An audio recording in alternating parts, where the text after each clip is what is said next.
A very warm welcome to all of you for this webinar on Manage Stress Unplugged. And I hope this will be very fruitful to each and every one of you. So, your day, right?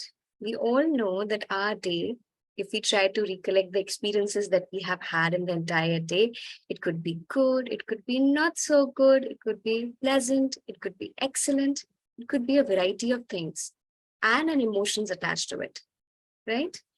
As the situations, the places, the people, they always give some insights to us and enhance our experience in some way or the other. At the same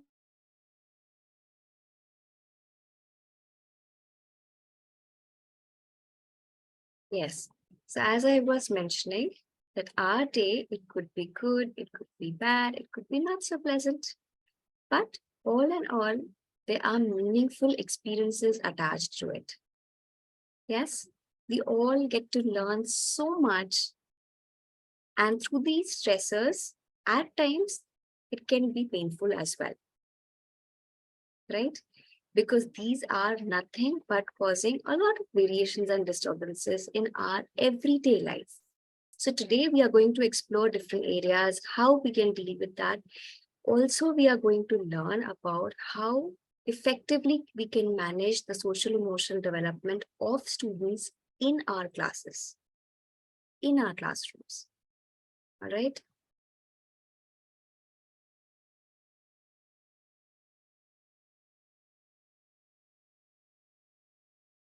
Okay. I hope my screen is visible to all of you. And we'll be learning different ways to manage our stress. So first of all, what is stress? Stress is the strain or the tension that we may feel as a resultant of the demands are of the present day and also the work pressures in our life. It could be personal, it could be professional. This is something that everybody goes through at different stages, at different levels. And stress could be emotional, it could be physical, it can be mental. Elaborating on these, we all have had experiences where when we are stressed, when we are pressurized, when we are feeling that, things are not going the way we have planned, our emotions, we just burst out. We could do that in front of our friends. At times when we are not able to handle it, we can also do it with our colleagues, right? As educators. And physically, it comes out in the forms of different aches that we feel. For example, headache, nausea, okay, or different parts of our body will also show some symptoms or signs that we are under stress. Acute stress will have overall adverse effects on health. And mentally, when we talk about mentally how the stress can affect our life, it can affect all the domains almost. Because we are not in an ability to think clearly, rationally, because on and on, there are a lot of thoughts that are going on in our mind, and we are not fully able to deal with that. Now, our children, when they come to our classrooms, they have a similar kind of a situation. Stress for them is also strain. That is also tension. They also go through the emotional turmoils in their life. They also have the physical aches and pains in their bodies. They also have mental issues that they are dealing with. It could be genetic, it could have developed over time. So we as educators need to be mindful of what we are giving the content to children as. Also, we should be mindful of the strategies that we use with them. For example, if we are using meditation as a strategy, it would not work for each and every child because each and every child will have his or her individual differences. So we should make our activities in such a way that our learners, no matter the diversity, all of them could be accommodated, right? Now, the cycles of stress, when we talk about the different cycles that we go through, it's a repeat pattern that goes on and on in our mind. It starts with a small trigger, with a small stressor that we could have in our life. It could be very small or it could be very big. Now, for a child, maybe getting low marks in the exam would be a major stressor, but that would not be the case with the teacher, right? So stressors for each and every one of us could be very different. It could also differ in the different age groups or according to different grade levels or according to the level of the abilities. So it is different for different individuals, but nevertheless, the stressors in our everyday life are capable enough to start the cycle of stress in our everyday life until we break or put a stop to this and adapt to some healthy patterns in life. Now, typically what happens is these stressors in the life, they form certain kind of perception in our mind. For example, we may feel that only friends will help us in our life, not our family. Or we may think that particular subject teachers are very good in comparison to others. So does that mean that the other teachers are not doing their duties well? No, right? But it's just because of the stressors that we have in our life, we form a particular perception about things. There are certain thoughts that we develop. And based on these perceptions, we have some responses. That means the way we respond to a particular event, a particular place, a particular thing that has happened. So we respond accordingly. Then as we respond, it can be responding with our mind. It could be responding with our emotions. It could be acting in a behavior manner, okay, in a manner of the behavior through our actions. So the responses can be multiple. And with the responses, what happens is there are different coping mechanisms that each and every one of us follow. What I mean by coping mechanism, it's when I want to overcome the challenge that I have in my life, I use certain kind of strategies which I know will work out for me in order to come out of the struggle that I'm facing. So all of us, like we have different stressors, just like that, we all have different coping mechanisms. For example, for a student, a child may use art as a way of getting out of a problem. If you scribble, the child would feel good. But there could be some child who would like to sing or dance as a way of bursting the stress. So it is different for different children, as it is different for different teachers.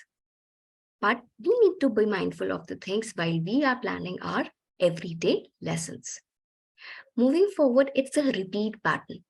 So this cycle of stress, it affects our life, undoubtedly, and to an extent where if the severity of this increases, it will have manifold effects, right? So that is why it's very much important, not only for counselors or for special educators, but for all subject teachers as well as for the non-academic subject teachers, how we all can empower our children in a healthy way, in an effective manner, right? Now, when we talk about unique stressors, our children, they have somewhat these kind of stressors in their life.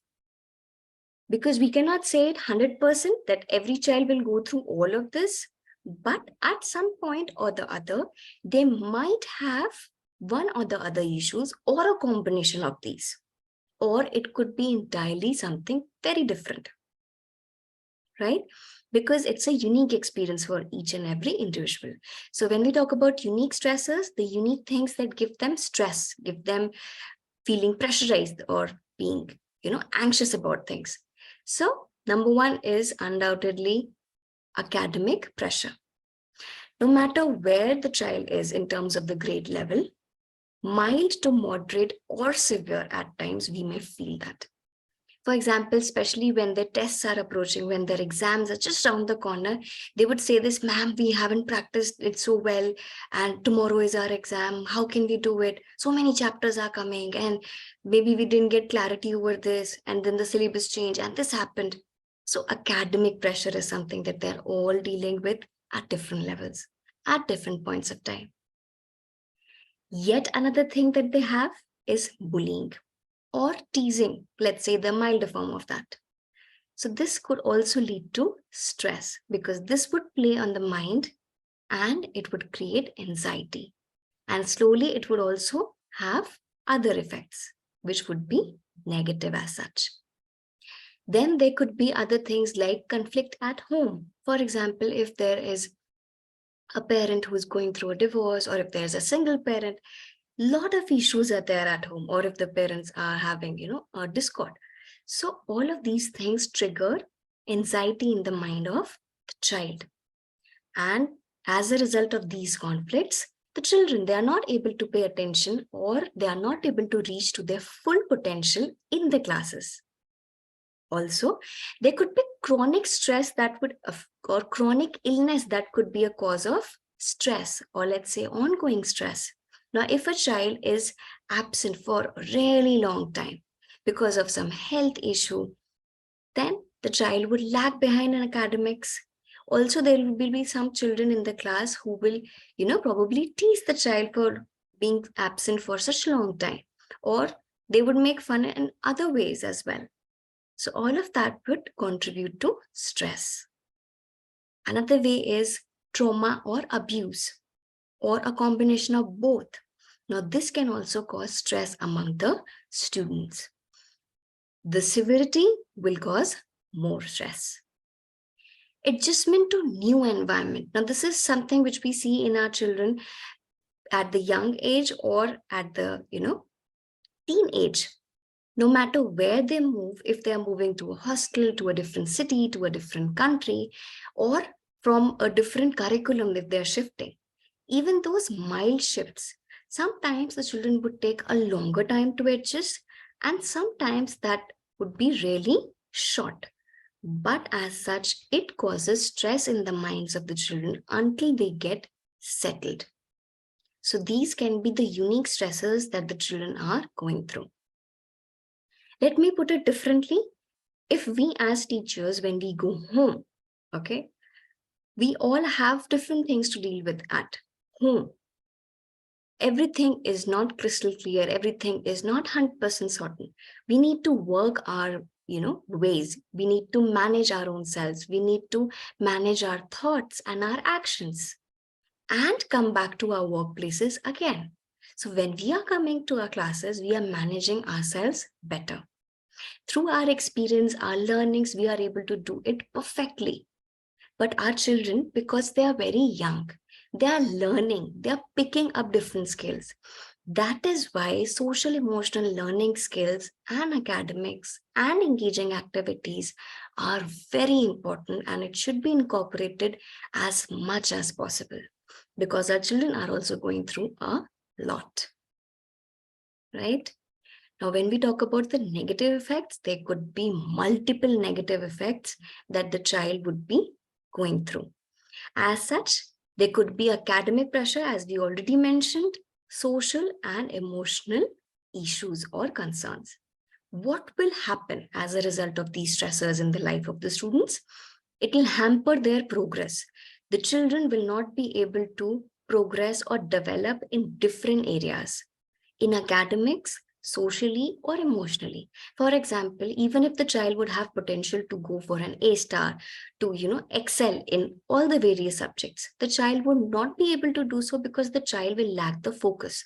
When we are teaching in our classes and we feel that there are some students who are not able to concentrate well, no matter how much guidance you're giving them, they are still clueless.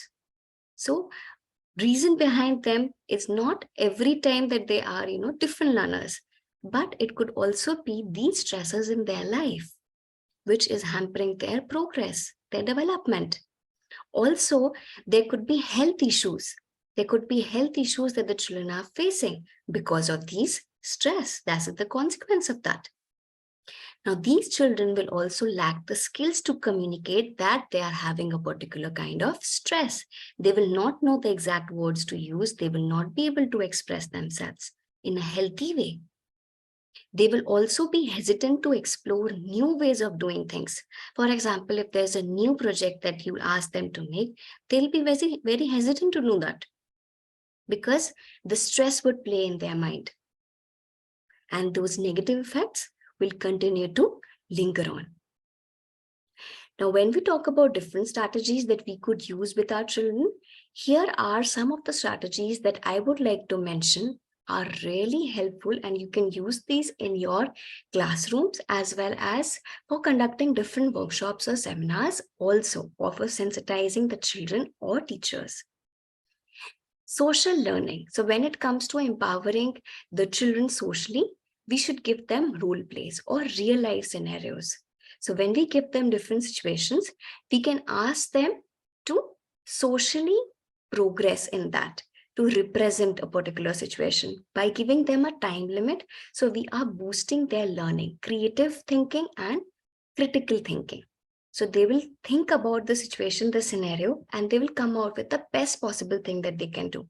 So this will increase their social development. They will learn how to talk to their peers. They will also know how to build each other up as a teamwork, as a good communicator, as a person who would, take initiative to address different things. So all of these things will happen. Emotional feelings. Emotional feelings check-in is something that's extremely important. So in the class, when you are going there, you need to be mindful of the emotional concerns that the child would be going through. And for that, we need to be mindful that emotionally, we need to do a check-in before we proceed with our academics. Because even if we go on with our chapters, what will happen? They won't be able to register anything. They won't be able to learn anything. So first and foremost thing that's really important is we should do an emotional check-in when we are going to the classes. That's something that's extremely important. Now, how can you do that kind of check-in? If you are asking the children that how was their day or how was their weekend, I would request all of you to mute yourselves, right? Yes, thank you. And when we do an emotional check-in, that is where we get to know that whether the children are ready to process the information that we are sharing with them. So that is where you need to do the emotional check-in before you begin your class. Yet another strategy that's really powerful that you all can try is first aid. So when a child is coming to you with some kind of an issue, with some kind of a problem, the first thing that we all as teachers need to give him or her is assurance and support. We need to tell that we are there for you. Okay? Because they are sharing their concerns and they know that the teachers are there to help. They are there to help. They are there to nurture us, to support us. But we need to share our concerns. So the first aid we need to give the children right away if they are sharing any concern with us at any point of time. That is something extremely important. If we think that we will address their concerns later, we will not going to, disturb our class. What will happen is the next time they won't be in a position to share their issue with you anymore because we as teachers, we didn't pay that attention. Okay, so first aid is very important if a child is facing some kind of stress. That's extremely important. How can you do that? By giving the child assurance that you are there with them, by encouraging the child, motivating the child, by appreciating the child for whatever good he or she does in the class, even for that matter, if it is participation, if it is getting good marks, if it is helping their peers, if it is any small thing, but the act, not the person as such.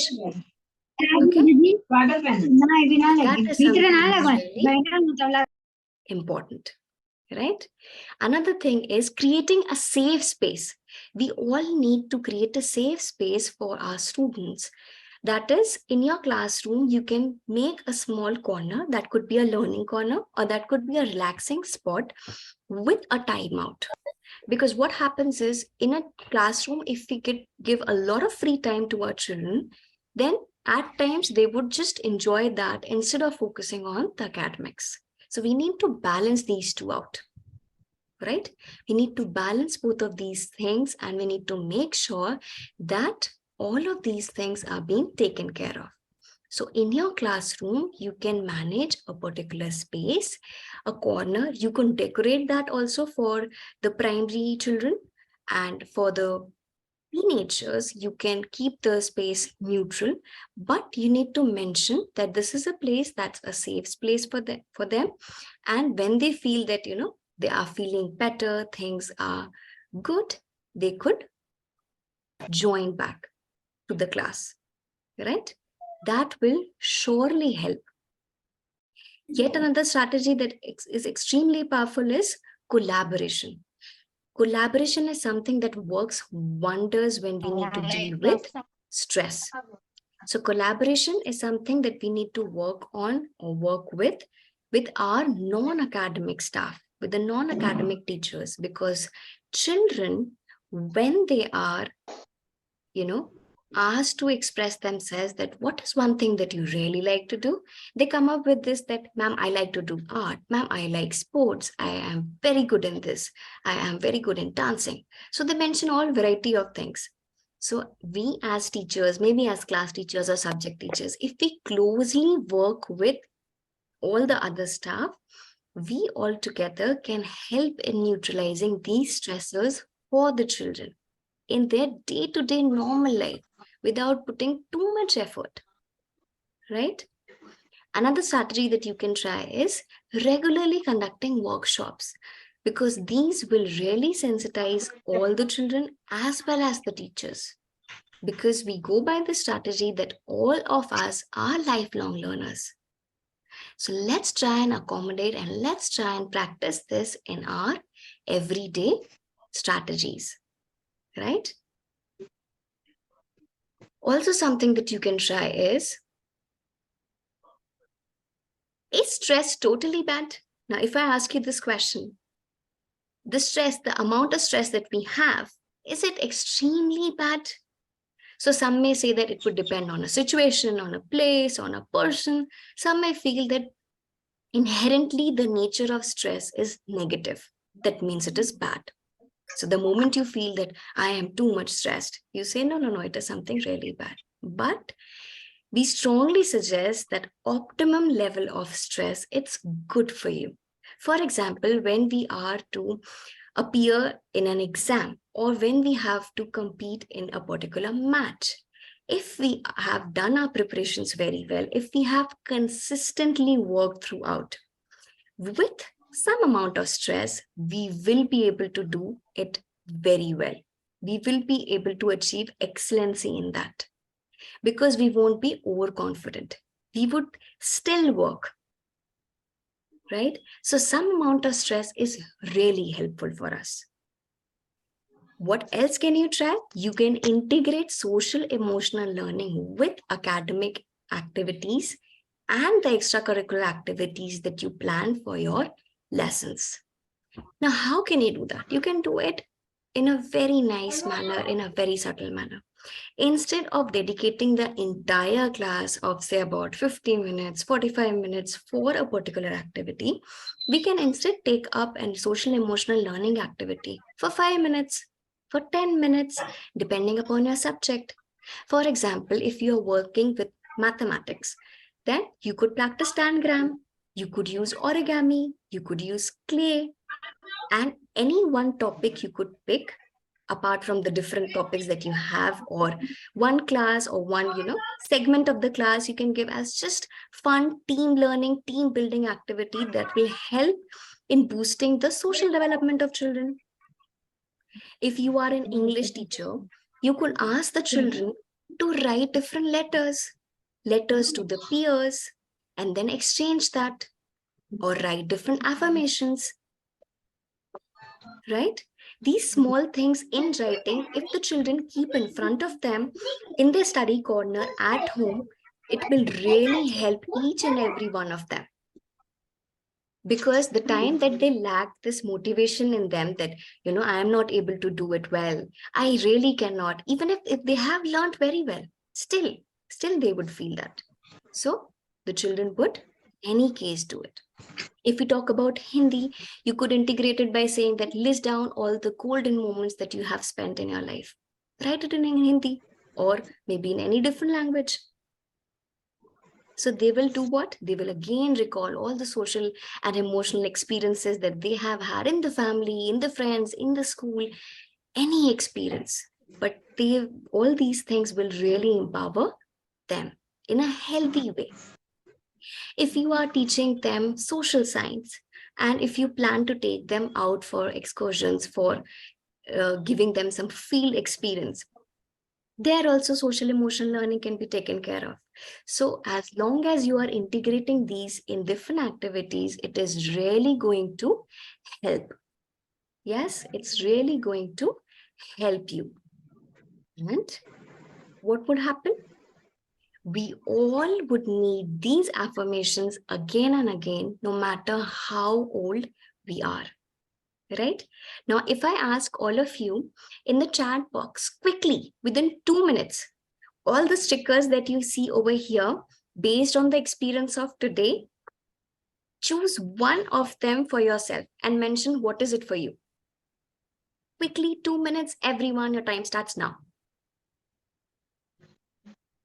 All the stickers that you see on my screen, which one would you say to your own self based on the experience that you have had today?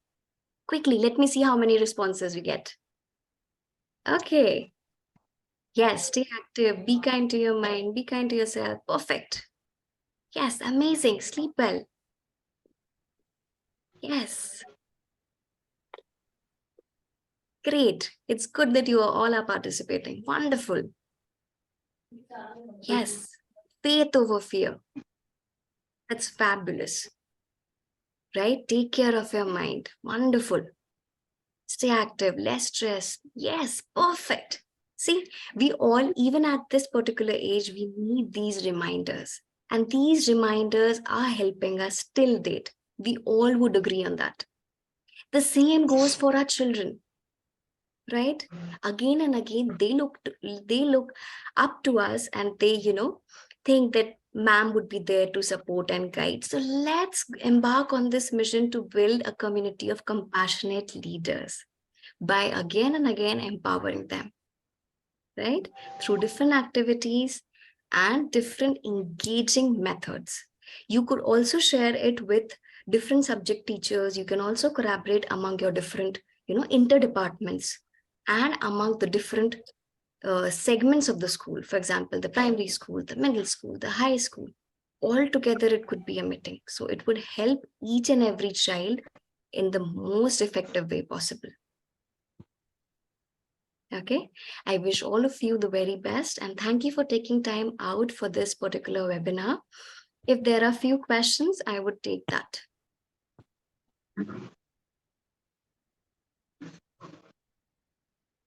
And as per the certificate, you might have registered through the AIEF platform, so you would be getting that. Thank you for the session once again. Patiently. What they say, Yes. what they need, what is their desire, what is their ambition, what they want to do. And we have to act upon them slowly by thinking, so that there will be a good rapport between a child and the say the teacher. So that helps to reduce our stress also, children's stress also. Am I right, Yes. madam? Yes, correct, sir. Very true. Responding with empathy is something that's extremely important for each and every one of us before we go on, doing our strategies, doing our work for them, because response is something they look out for. They want that assurance, that encouragement, that support from the parents and from the teachers as well. So if we are closely working together, and PTM is one of the excellent ways to address that, if there is a need to involve parents, right? Yes. Thank you for sharing, sir. Ma'am, being a more and more motivation to my students as well. So as you said कि हमें उनको हर बार motivate करना है 5 minute 10 minute अगर guide करेंगे मैं किस तरीके से कर सकती हूँ क्योंकि केमिस्ट्री में रिएक्शंस को लेके बच्चे बहुत डरते हैं Okay. So if they are afraid of doing different reactions in chemistry, just ask them, is there, the first time that you're trying these things out, or have you not tried anything for the first time? Okay. If they go on to explore different activities, if they would go on to explore different activities, they would have to take some amount of risk. But if the parent or if the elder would be there around them, they would do all the activities with their comfort level. So just like that, you are there as an educator for them to help and guide them from the smallest steps to completing the experiment to the fullest in a good possible way. So if you build that rapport, maybe initially it might take some time, but it would come with time. Regarding, madam, Yes. regarding balancing equations, Mm-hmm. am I able to, excuse me, madam, are you able to hear my voice? Yes, sir. Yes, sir. Regarding the balancing equations and all, students feel difficult, but we have to start from simple to complex. Yes, That is the correct, main sir. way. Simple to complex is the way for them to understand better way. Even though they feel it difficult, we have to guide them in between so that they will come to know balancing equation and all, and that is not a one-day task. It requires nearly around 1 month, 2 months. We have to build up the confidence and good rapport with the children. Then only they come up with their doubts and able to make fulfill the need of the child. That is the one method. Yes, sir, very true. Also, it would be good if you attach some value with whatever you all are teaching. That would work wonder for all the children. Madam, regarding attendance link, Yes, sir.